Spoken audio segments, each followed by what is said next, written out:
Have you ever looked at someone who is brilliant at mathematics and thought, that person is intelligent. I wish I was like them. Or maybe you know someone who can play music beautifully, someone who can understand people almost instantly, someone who can visualize things that don't even exist yet, or someone who seems to understand animals and nature better than everyone around them. We often use one word to describe all of them: intelligent. But what if intelligence isn't just one thing? What if two people can be intelligent in completely different ways? In 1983, psychologist Howard Gardner proposed the theory of multiple intelligences. He argued that human abilities shouldn't be understood only through traditional measures such as mathematical and linguistic ability. His theory proposed 8 forms of intelligence. But there is an important point before we continue. Gardner's theory has been highly influential, especially in education. Let's use it as a lens to ask a much more interesting question. Is success about having one natural talent, or about combining different abilities and developing them through discipline? Let's start with the first one: linguistic intelligence. Some people have an unusual ability with words. They can explain complicated ideas simply. They can tell stories. They can persuade. They can make you feel something just through language. Writers, poets, journalists, lawyers, teachers, and public speakers often rely heavily on this ability. People like William Shakespeare demonstrated extraordinary linguistic ability through literature, while powerful speakers have used language to influence millions. But here's something interesting. A person doesn't need to become a writer just because they're good with words. They might use that ability in law, teaching, marketing, journalism, politics, or even YouTube. Your ability is one thing. Where you apply it is another. Logical mathematical intelligence. Then there are people who naturally enjoy patterns, reasoning, and problem solving. They don't just want to know what happened. They want to know, why did it happen? Mathematicians, scientists, engineers, programmers, economists, and data analysts often depend heavily on this type of thinking. Think about people like Albert Einstein or Isaac Newton. Spatial intelligence. Some people think in pictures. Give them a room and they can imagine how it could look after redesigning it. Give them an object and they can mentally rotate it.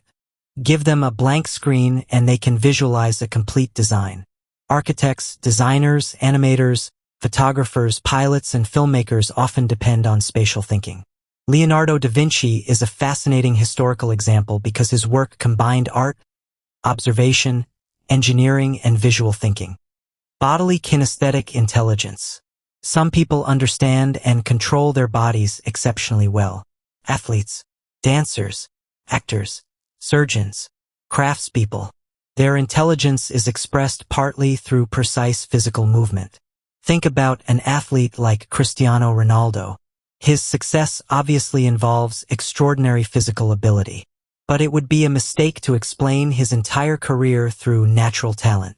Training, repetition, strategy, mental resilience, discipline, teamwork, all contribute. And that's where this topic becomes much more interesting, because perhaps talent gives you a starting advantage, but discipline determines how much you develop that advantage. Musical intelligence. Some people hear patterns in sound that others barely notice. They recognize rhythm, pitch, melody, timing. They can remember a tune after hearing it once. Musicians and composers often demonstrate this ability.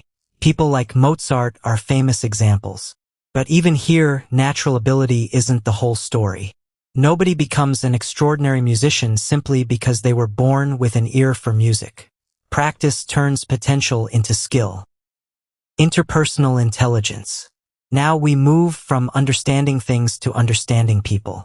Some people seem to notice what others are feeling. They can communicate effectively, build relationships, resolve conflicts, motivate groups. Teachers, leaders, counselors, managers, and many other professionals depend heavily on these abilities. But interpersonal intelligence doesn't mean someone automatically has perfect relationships. Understanding people is a skill, and like every other skill, can be developed. Intrapersonal intelligence. And then there is another type that I find particularly fascinating. Intrapersonal intelligence. Instead of understanding other people, it's about understanding yourself, your emotions, your motivations, your strengths, your weaknesses, your values, your reactions. Imagine being able to stop during a difficult moment and ask, why am I reacting like this? Instead of simply reacting. That kind of self-awareness can be valuable in almost every profession. A businessperson needs it. An athlete needs it. A designer needs it. A student needs it. Parent needs it. Because if you don't understand yourself, it becomes difficult to understand what you actually want, what is holding you back, and what you need to improve. Intrapersonal intelligence doesn't guarantee happiness or peace, but developing self-awareness can help people understand their emotions, make more intentional decisions, and navigate life more consciously. And personally, I think this is one ability almost everyone can benefit from developing. Naturalistic intelligence. And finally, naturalistic intelligence. Some people naturally notice patterns in the living world. Animals, plants, weather, ecosystems, different species. People with strong naturalistic abilities may be drawn toward biology, agriculture, wildlife, environmental science, and conservation. Think about Charles Darwin, whose observations of the natural world helped transform our understanding of evolution. Or Jane Goodall, whose long-term observations of chimpanzees changed how we understand these animals. For some people, nature isn't just something they see. It's something they constantly observe and try to understand. But now, let's step back. We have talked about 8 different abilities. And here's where I think the real lesson begins. Most people aren't just one thing. A person might be particularly strong in 2 areas. Another person might have a combination of 3 or 4. And that combination can become incredibly useful. Think about a film director. They may need spatial intelligence to visualize scenes, linguistic intelligence to understand and communicate a story, interpersonal intelligence to work with actors and crew, intrapersonal intelligence to understand emotions, characters, and their own creative vision, and logical thinking to plan and solve hundreds of problems during production. A great film isn't created by one intelligence. It's created by many abilities working together. The same is true in almost every field.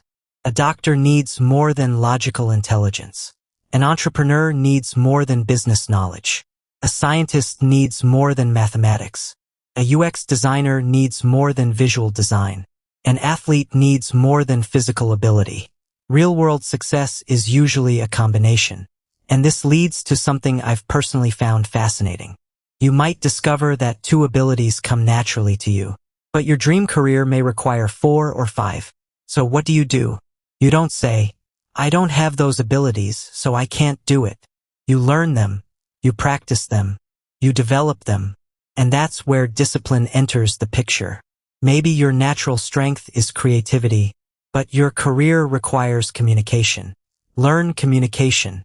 Maybe you're naturally good with people, but your career requires logical thinking. Learn logical thinking. Maybe you're physically talented, but you need emotional control. Develop self-awareness. Your natural strengths can tell you where you may have an advantage, but discipline allows you to build the abilities that don't come naturally. And this is why I don't think we should use the idea of multiple intelligences to put people into boxes. Instead, ask yourself, what am I naturally good at? What does my goal require? And what do I need to develop? Talent may influence where you start, but discipline can help determine how far you go. Use intelligence not as a label, but as a map for growth. If you enjoyed this video, subscribe for more stories exploring the psychology, history, and science behind the things we experience every day.